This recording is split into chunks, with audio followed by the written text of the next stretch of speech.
tensions politiques, crispations sociales et crise institutionnelle. À l'approche de la présidentielle de 2027, la maison de Marianne, au bord de convulsions politiques, documentaire grand format, décryptage, introduction, en forme de lettre ouverte au grand corps de l'État.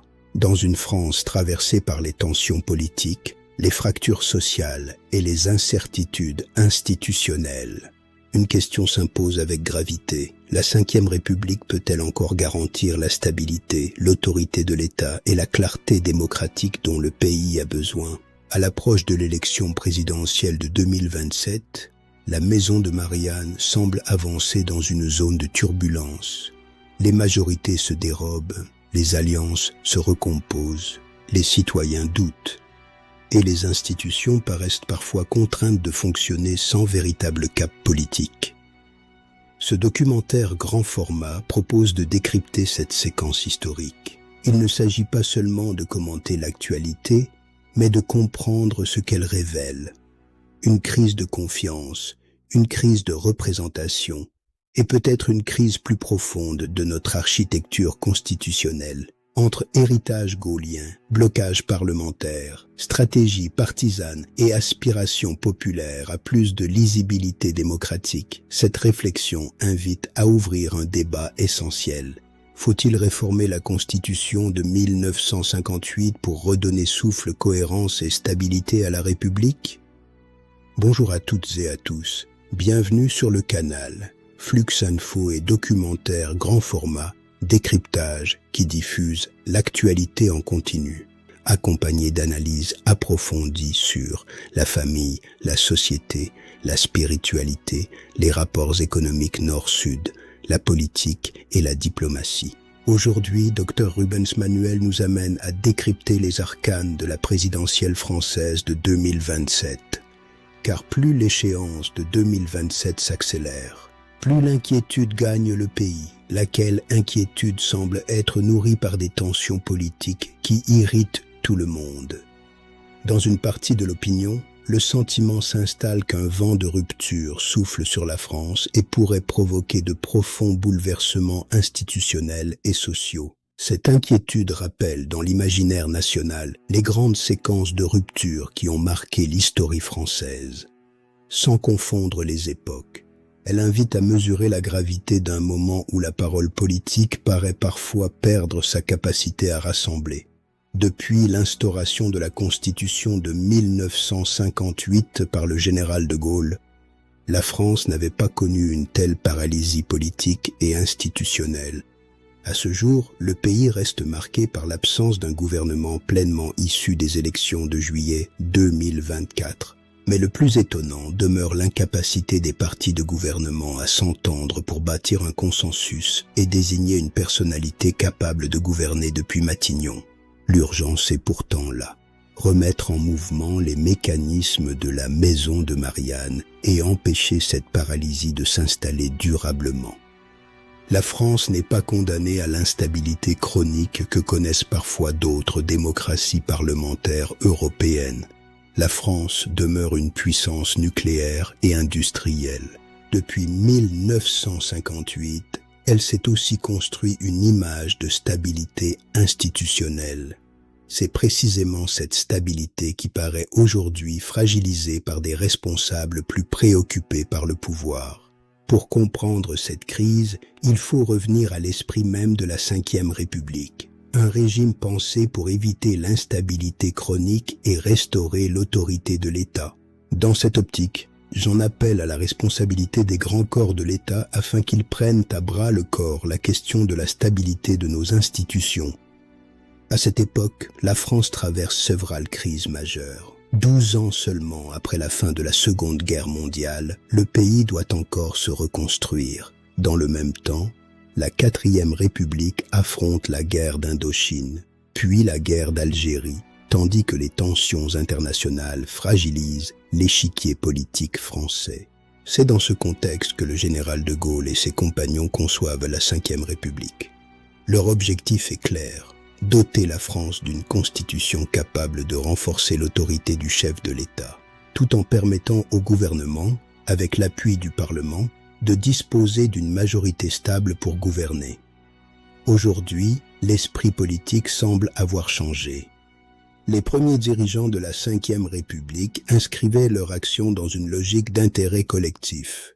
Une partie de la classe politique actuelle privilégie les stratégies personnelles, au détriment de la volonté populaire. Depuis 2002, la mécanique du scrutin majoritaire semble avoir été profondément transformée par la logique du Front républicain. Né dans le contexte du second tour opposant Jacques Chirac à Jean-Marie Le Pen, ce réflexe a progressivement modifié les rapports de force électoraux et la lecture du vote populaire. Sous les septennats de François Mitterrand, les alliances répondaient à d'autres logiques. Le Parti socialiste cherchait à conquérir le pouvoir autour d'un projet identifié, sans installer durablement l'idée d'un barrage systématique contre un adversaire désigné. Cette différence éclaire le débat actuel.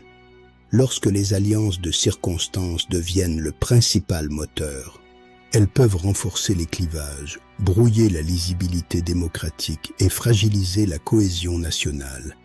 Le climat politique actuel en apporte une illustration. Le NFP, comme les différents fronts électoraux, peut être perçu par une partie des citoyens comme une confiscation de leur choix démocratique lorsque ces arrangements empêchent une majorité claire. Aujourd'hui, une partie de la classe politique semble se battre moins pour protéger les citoyens que pour préserver ses positions et ses équilibres partisans. L'impasse actuelle témoigne d'un échec profond. Plus encore, l'immobilisme des institutions interroge.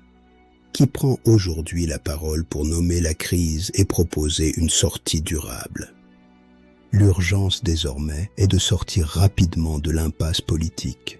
Cette sortie suppose d'ouvrir le chantier d'une réforme de la Constitution et du Code électoral. L'objectif serait de limiter les alliances de circonstances qui brouillent la volonté populaire et nourrissent des configurations parlementaires difficiles à gouverner.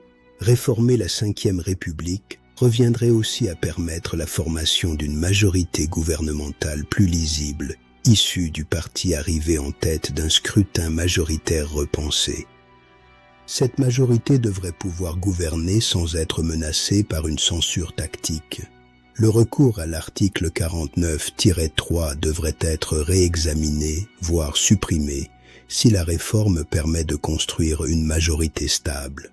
La nouvelle loi électorale devrait garantir les contre-pouvoirs indispensables. Les votes au Parlement ou au Conseil d'État devraient gagner en transparence et en indépendance. Le vote à bulletin secret, privilégié, il apparaît nécessaire de suspendre toute nomination précipitée d'un Premier ministre.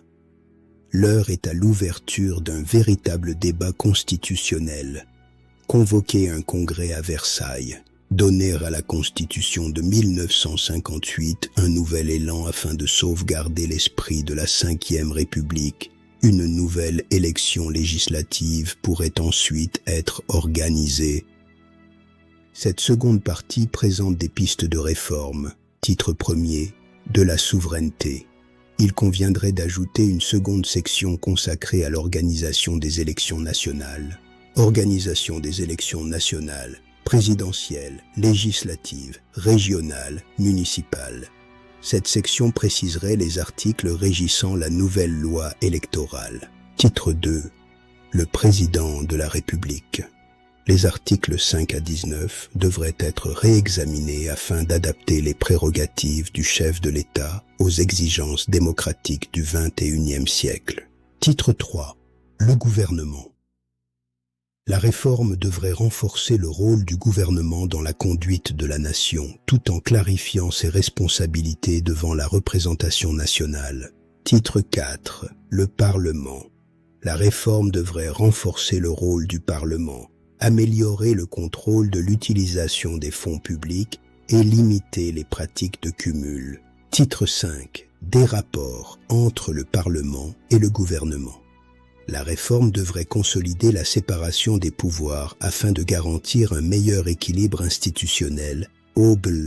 Titre 7. Le Conseil constitutionnel. La réforme devrait renforcer ses pouvoirs et son indépendance. Titre 9. La Haute Cour. La réforme pourrait envisager sa suppression. Titre 10. De la responsabilité pénale.